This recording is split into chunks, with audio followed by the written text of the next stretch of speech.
Welcome back to Access Anime. I'm Henshin Ikeda. Today I felt like I'm going to mix it up just a little bit. We're going to be doing an anime called Jormungand, followed by random outbursts. I'm mixing it up.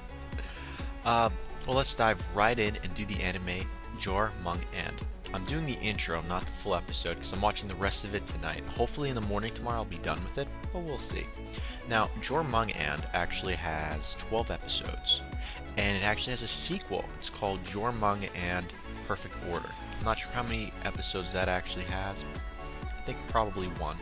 But let's jump into the anime, because I don't want to waste your time. Main character is called Jonah. Interesting facts about Jonah: his parents are no longer living, they're dead. We find that out within the first episode, which is kind of nice to know. They died because of a plane accident. It's a jet. They were killed by a jet. It had a bomb payload. That's how he actually describes it. I'm not sure how much of a truth that is to if they are actually killed by the bomb or not. We'll find out in the upcoming episodes. Now, he joins an arm dealer by the name of Coco. She's head of the H&C Logistics Incorporated, more commonly known as its initials HCLI. It's a global company involved with shipping and logistics and arms trading. But anyways, back to Jonah. Because of his parents' death, I'm assuming the whole series he's going to try to find out who actually killed his parents or which arms dealer was responsible for selling the weapons that killed them. We'll find out, but I believe he joined Coco for that precise reason. Now, at the beginning of the episode, we see a oil refinery in the middle of nowhere and a rocket launching off. We don't know what kind, if it's a nuclear bomb or if it's a orbital space shuttle. We don't know. It just launches straight up. Best guess is it's probably a nuclear bomb. And we see majority of the characters that belong to Coco's business, the HCLI. I believe that's how it's pronounced, HCLI. Yeah. No? HCLI, yeah. And at that time, Juno is not part of it. After you find out more about Juno, I say Juno, I meant Jonah. After we find out more about Jonah, we see Coco holding his hands, taking him into a extra room, which is part of her company. He's being inducted into the arms dealer group. He's the 9th member.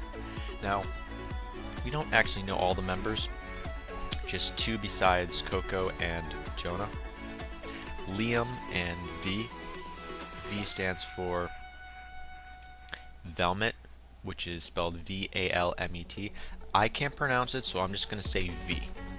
So bear with me, deal with it. V. V is an assassin. She actually is very into Coco, and V is a woman. She's infatuated with Coco, just putting that out there. She's also an assassin, and she's really handy with the blade. Now, Liam, I don't know a lot about other than he's a great driver and he's an amazing marksman with a gun. That's pretty much about it. But let's get back to the meeting. Jonah and Coco, they're in the meeting room, and the whole point is he's being inducted into the arms industry. He's now working for the people he pretty much despised. Interesting, isn't it? Well, I'm interested to see where that goes. But they're thrown a mission. I should point out there are 2 missions within the first episode. The first mission is to gain the cargo, and by gain I mean take cargo. And the cargo is 3 squads of appears to be F-16s, but they just say jets, and they have the extra upgrades and spare parts. That's what they're going to be taking. Jonah and Coco are the first ones in the first car to go, followed by V and Liam. Their objective is just to get the cargo. Now, off the bat, they're going to get attacked. But by who? The best guess is the military, because you see military patches. Now, Jonah has a 6th sense. I should say, 6th sense. They're driving in the car, and out of nowhere, he picks up, someone's following us. Coco is just She tells Jonah in advance, give me a heads up. Takes time for Jonah to catch this, but he eventually gives her a heads up more. But they're being followed, and out of nowhere, his guns are ready. A van is right next to him. Jumps out of the moonroof, shoots them. Looks behind him, shoots them. Looks to his right, shoots them. This kid, I should point out, Jonah, he's like a blank slate. There's like no one there, no emotions. And this is like a little kid. Not like size-wise, he's slightly tall, but I mean 13, 14-year-old appearance. He looks like the kid from Kaiba. Just saying, the anime series Kaiba, he's like the main character. Although, right now, Jonah's looking like Train Hartman from Black Cat. He has no emotion, he's super fast. He's a prodigy in the making, and I'm very impressed with what I'm seeing. But now we're going to Liam and V. They're attacking the van off to the side. Now, it's a bulletproof van. I would assume they would have gone for the tires. How often do you see in an anime series they take out the tires first? Probably never. It's hardly ever seen, but it's the easiest move. But anyways, they get close enough where V can get on top of the van, and then she goes inside and uses her knives. I told you she was an assassin. She definitely is an amazing one. But that we only got to see a little bit of it, so I can't say any more past that. But suffice to say, the mission was a success, and now Coco and Jonah are in front of the compound, walking in, and it's quite amazing. I mean, it's like a big complex full, but we don't get to see what's really inside of it. It's like the back end of trucks, like those cargos that are usually in the back of trucks.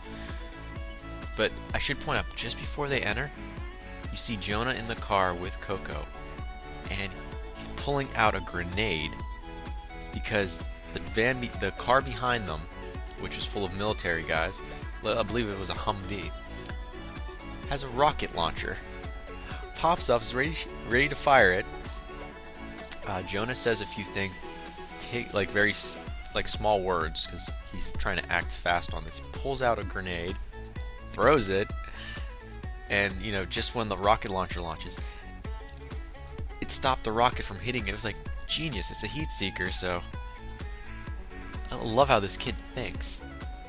That was another impressive thing I had to point out about Jonah. But back to the complex where Jonah and Coco are at. Coco has been asked by Jonah, why did you get into the arms business? And Coco replied, to sell arms for world peace. I got 2 words for you, Coco. Bullshit. No arms dealer is in it for money. They're not just there to be happy and make the world peaceful. They're there for the money. Okay, Coco right now, in my opinion, she reminds me of the character from iShield 21. The one that played the quarterback on the Devil Bats. That's who she reminds me of. Huge devil. Now I'm going to skip a few small parts that were in between of the first episode and cut straight to the second mission. The second mission, we go, right off the bat, they've got a second mission. It's to get 15 helicopters. They're attack helicopters that have been already disassembled and they have spare parts. But their cargo has kind of already been taken, or at least I believe this is what we see it. It's been occupied by another arms dealer. So now there's another arms dealer.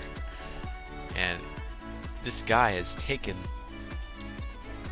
the supplies right there. They're his now. He moves right into the territory. Now Coco doesn't like this. She has a plan. They're going to go in. She's going to take Liam and the rest of the group, and she's going to split them off into 3 groups. First group is going to go down to where the contracts are at and redo the paperwork so they can take the product legally, since they are a business. Second group is going to secure the location of where this where this guy is at, who is an arms trader. And what they're going to do is they're going to take out all the security guards. Now, while they take out all the security guards, Coco and Jonah are going to walk up into the front door of this guy's apartment and just introduce themselves and be the decoy. this is what I love about this. This is perfectly planned out. She tells Jonah, this is Coco telling Jonah something very interesting. I'm going to give you a gun. Here's your gun. Now, I don't want you to kill anyone. I don't want you to kill this guy. Jonah replies, oh, I already have a gun. She's like, I know. You're just going to, just going to bring it with you. Do not shoot him. Do not shoot the arms dealer unless I tell you to. Now, remember that, because they go inside. She introduces him as her little brother, and they're like just welcoming this guy into, like, I guess the area. And before you know it, she gets on the arms dealer's case after she gives the card to him, and then he's familiar with her, I guess, and they both know they're both arms dealers. He's getting very uptight, and Jonah pulls a gun, but he doesn't fire. Apparently this arms dealer said something, and then he moved closer. It just spooked Jonah. Pulls his gun. Arms dealer guy just, I guess he pushes the gun away and does something to Coco, because now she's bleeding. And this guy's very confident in saying this is his business. I don't know who you are, He's treating Coco like a little girl, because she looks like a 17, 18-year-old, and Jonah is a little kid, more or less. And he still doesn't understand. His security guards are all dead. All the snipers in the background, they're dead. Coco's guys are all there. So he decides, you know what? Screw this. He's ready to call his guys to take her out. She calls and says, this is Coco calling the third party, her other group that did the contracts, just to check. He's like, signed? Okay, they're signed. She hangs up. Then she makes a really interesting statement along the lines of, I wonder how comfortable you are. Maybe you should check in with your guys. She kind of pushes the guy a little. And so he gets a little nervous, and he calls them. And, okay, Liam, he's on the other end. He's like, who is this? And this arms trader guy's like stunned. He's like, crap, all my guys are gone. And then this is where it got really, in my opinion, was probably the best part in the whole episode. Jonah is now feeling, it looks like he's more confident. He's back up. Looks to Coco, and Coco nods. Gives him the sign, take him out. So it's like, okay. Pulls his gun out, just shoots. No words, nothing. No emotion. It was beautiful. Bam, dead, done. I have to say, this episode was pretty good. I'm going to give this a 4 out of 5. I want to see where it goes. Hopefully I give it a 5 out of 5 at the end of the series, because if it's this good, I can keep it up. In fact, no, 4.5 out of 5. Screw it. We're going up there. 4.5 out of 5. My expectations, well, what do we already know about what's going to happen? From the first episode, I can already see we're here to find out who killed Jonah's parents. He joined Coco's organization in arms dealing to find out who killed his parents. Was it a military faction? Was it a gang faction? Was it an arms dealer who actually took out his parents? He doesn't know. I believe that's what we're here to find out. One of many reasons. Another thing we can look forward to is finding out each one of the characters that are part of Coco's group, because they are nine different characters. So it'll be interesting to see this work out. Now, I don't know much about Coco's background, but I like her. She seems to be my favorite character. My second favorite character is V. Next to V, I have to wait to see the next couple episodes, but it might be Jonah, might be my third. Well, we'll see. Again, I'd give this a 4.5 out of 5. We'll see what happens next. I'm looking forward to it. Well, that ends it for the anime intro. Now, for the outbreaks. Or in this case, outbursts. Bleach. I said it. Bleach. Yeah. I'm not going to do Naruto Shippuden. I'm taking a break from that. We're doing Bleach. A couple hours, well, 6-8 hours ago, one of my friends who's also does anime reviews did a live YouTube clip about Bleach, and I brought up a couple different Bleach things, and off the top of my head, one of them was about Hitsugaya, Hitsugaya, what he told me a couple days ago was Hitsugaya didn't have a keto, and I already know Hitsugaya had a keto. I just wanted to ask why he said he doesn't have a keto, and he couldn't come up with an episode where Hitsugaya had used a keto. After I had told him certain episodes, it clicked that Hitsugaya can use keto. For all of you out there, Hitsugaya can use a keto. And here's your proof. Episode 239. All the way close toward the end, Hitsugaya uses keto. If you've seen the movie Fade to Black, he uses a keto. Just pointing it out there. I'm being very calm about this. Not professional, I'm being calm about that. Things that bother me in Bleach. Kenpachi. He doesn't have a Bankai. He's the only captain who doesn't have a Bankai. And we don't know his Zanpakuto. No name. Is it a girl? Is it a guy? But we do know. We know, I'll just point this out, as it's revealed in Wakamundo arc, when he was in Wakamundo, he has communicated with the Zanpakuto on some level after his loss to Ichigo. During his fight against Notari, N-N-O-I-T-R-A, he refers to his Zanpakuto as him. Him. Point that out. Him. Which means we know his Zanpakuto is a male. That's it.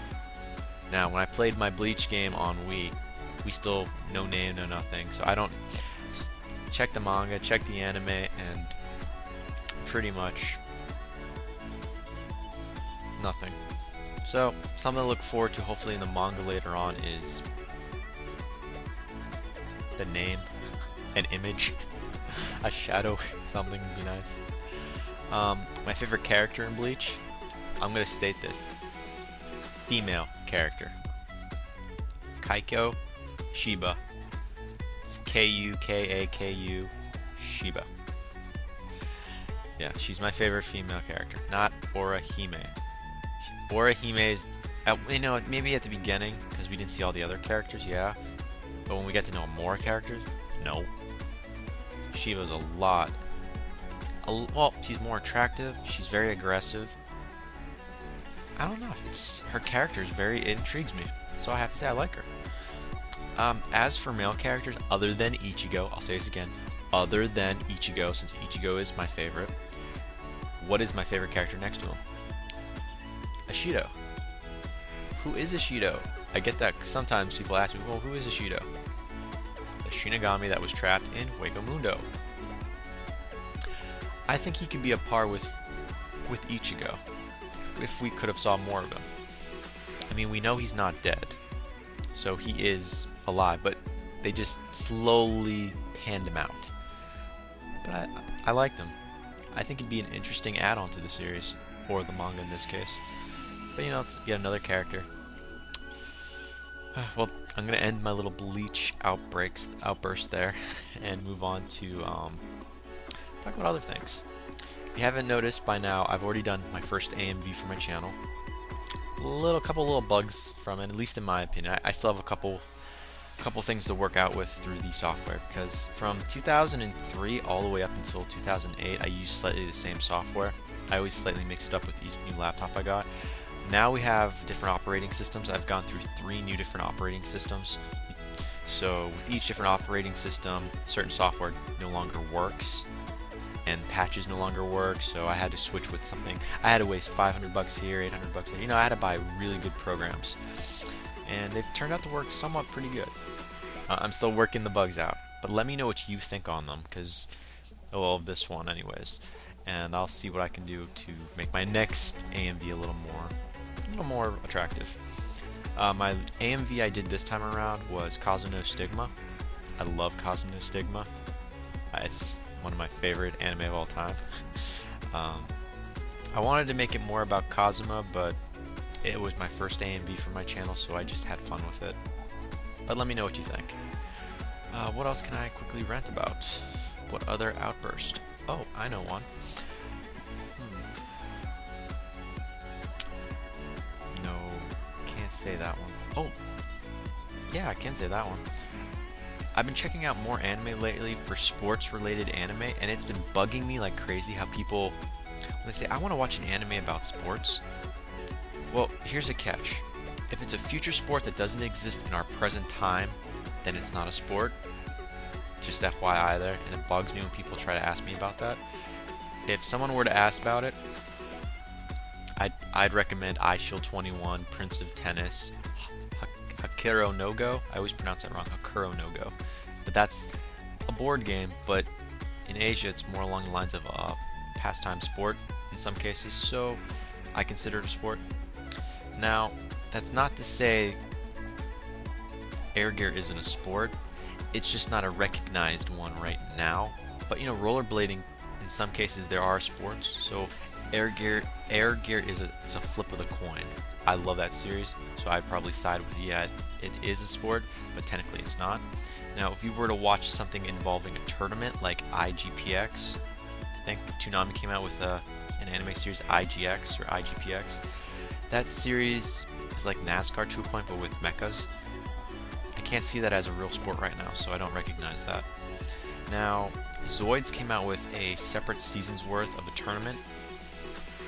That's not the same. That's not a sport either. So, yeah, I don't consider those sports. But I have seen anime series with golf, with baseball, with basketball, and with soccer. So those I actually would recommend. I can't remember any titles off the top of my head, so I can't put any out there. But just saying, they are out there. But if someone were to ask me if I could recommend something, iShield 21, it's football, go for it. You're not going to be disappointed. It's 170 something episodes, around there. It's in the hundreds. I finished it. I started watching it on Toonami Jetstream, and then had to watch it on my own elsewhere. I loved it. I'm not gonna lie, I loved it. Anime that you rarely ever hear about that was on Jetstream, Toonami Jetstream, Mare. Mare was pretty good. I would recommend picking that up. The villains in Mare were chess pieces. That's how they ranked their members, were by chess pieces. Usually an earpiece or the little chess piece they kept on them. But it's a great, I don't know, I felt it was kind of, it had magic, science, alchemy. Well, not much more of the science, but you know, it had magic and alchemy. I liked it. I'd give that series a 5 out of 5, but I don't believe I ever finished the last 3 or 4 episodes, so I still have to catch up on that. That pretty much ends my outbursts for today. I can't think of any at the top of my head, so I'm pretty much drained out. So with that, I'm going to end it here. Comment down below, thumbs up, thumbs down, subscribe. Check my Twitter out, follow me if you want, follow me if you don't. That didn't make sense, but follow me if you can. And that pretty much wraps it up. Am I forgetting anything? I think I am. Can't stop the access, but you can watch the feed. I'll see you later, guys.